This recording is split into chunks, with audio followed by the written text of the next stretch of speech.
Ketemu lagi dengan kita di channel NGHD. Dalam video kita kali ini kita bakalan bahas tentang iPhone 8 worth it sampai kapan kira-kira.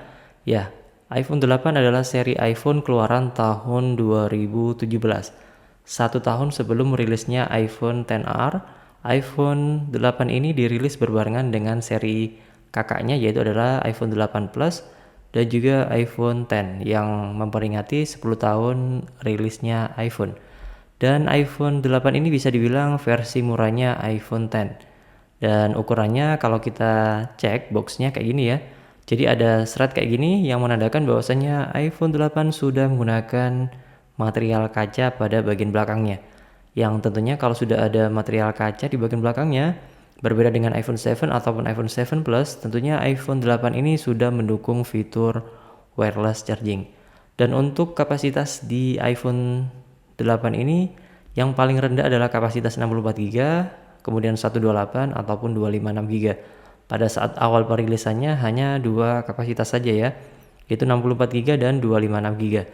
Tapi setelah itu ada versi barunya yaitu adalah yang kapasitas 128GB. Kan bisa coba cari di marketplace, ada kok yang jual iPhone 8 kapasitas 128GB. Dan tentunya iPhone 8 ini menurut saya pribadi lebih worth it kalian beli dibandingkan kalian beli iPhone 7 ataupun iPhone 7 Plus. Ya mungkin kalau iPhone 7 Plus ukurannya jauh lebih gede, layarnya juga jauh lebih gede dan baterainya jauh lebih gede. Tetapi di luar itu semua saya lebih mensarankan kalian lebih baik beli iPhone 8. Kalau memang nggak suka dengan iPhone 8 kan bisa pilih opsi iPhone 8 Plus yang mungkin serupa dengan iPhone 7 Plus tapi dengan material kaca pada bagian belakangnya. Dan tentunya iPhone 8 ini masih cukup worth it kalau kalian beli sekarang ini ya. Mengingat usianya cuma 4 tahun, artinya masih bisa lah disupport untuk update iOS-nya sampai 1-2 tahun mendatang.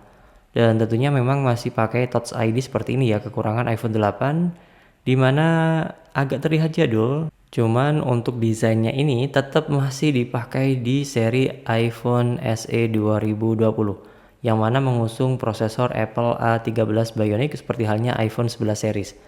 Dan tentunya iPhone 8 ini berbeda dong, karena rilisnya berbarengan dengan iPhone X, tentunya menggunakan prosesor Apple A11 Bionic dan juga masih menggunakan RAM 2GB. Berbeda dengan iPhone 8 Plus yang menggunakan RAM 3GB dan juga iPhone X yang juga sama-sama menggunakan RAM 3GB. Beda dengan iPhone 8 ini yang masih 2GB saja. Kalau dari segi ukuran, ini sama persis dengan ukuran iPhone 7 ya. Jadi kalau kalian menggunakan casing iPhone 7 tentunya masih bisa digunakan di iPhone 8 ini. Untuk kapasitas baterainya juga nggak terlalu gede karena ukurannya juga kecil, jadi ukuran baterainya sekitar 1821 mAh. Dan tentunya akan kurang sekali untuk pemakaian satu hari full, dan juga kalau kalian memang power user tentunya ini akan kurang sekali. Kalau kalian hanya sekedar untuk sosmed ataupun untuk chatting tentunya masih mumpuni banget untuk kapasitas baterai yang 1821 mAh ini. Dan apakah masih worth it kalau kalian mau beli iPhone 8 ini? Tentunya masih worth it dengan harga ya bisa dibilang masih sangat reasonable. Kalau dulu harganya hampir 10 jutaan, kalau sekarang sudah turun banget ya. Yaitu di angka 2,5 jutaan sampai 3 jutaan tergantung kondisi dan juga kelengkapannya. Jadi ini harga X internasional seperti yang saya pegang ini yang mana menggunakan regional dari Amerika ya.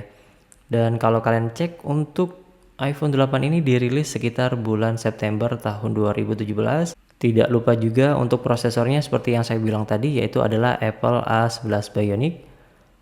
Kemudian untuk RAM-nya adalah cuma 2GB ya. Dan ini internal yang saya pakai adalah internal yang 64GB. Kemudian untuk internal lainnya ada yang kapasitas 128 dan juga 256GB. Kalau kalian memang untuk pemakaian jangka panjang bisa langsung pilih yang kapasitas 256GB. Biasanya bedanya tipis kok antara yang 64GB dengan 256GB. Ya paling beda 300 sampai 500 ribuan saja. Tentunya itu jauh lebih nyaman dibandingkan kalau kalian upgrade internalnya sendiri via tukang servis ya. Tentunya lebih aman kalau kalian langsung pilih yang kapasitas 256 untuk pemakaian jangka panjang iPhone 8 ini. Tentunya kalau kapasitas internalnya lebih gede tentunya bisa long last untuk pemakaiannya ya.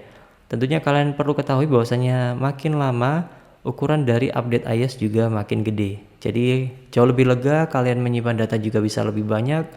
Kalau pada saat ada update iOS tentunya kalian gak perlu khawatir. Kalau dari segi ukuran ya kayak gini ya, kalau kita bandingkan dengan iPhone 12 mini, ya tentunya ukuran layar jauh lebih gede di iPhone 12 mini, tapi kalau dari segi ukuran tentunya ya hampir beda tipis lah. Lebih gede dikit di iPhone 8. Dan tentunya untuk kamera ya cuman sebiji doang. Kalau untuk yang 2 biji itu ada di iPhone 8 Plus ataupun di iPhone X, di mana ada lensa wide dan juga lensa telephoto saja. Belum ada lensa ultra wide, dan lensa ultra wide baru ada di seri iPhone 11 series.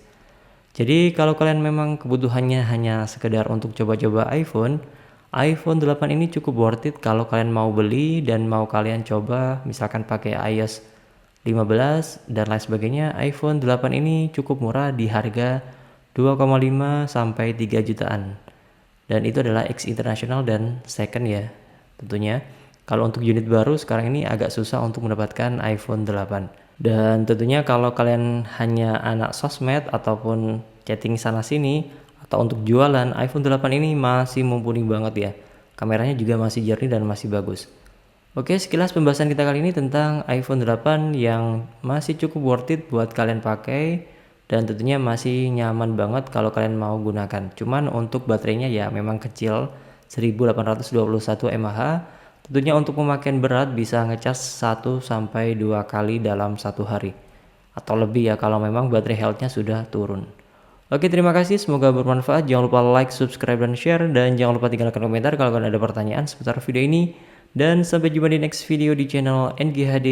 Bye bye.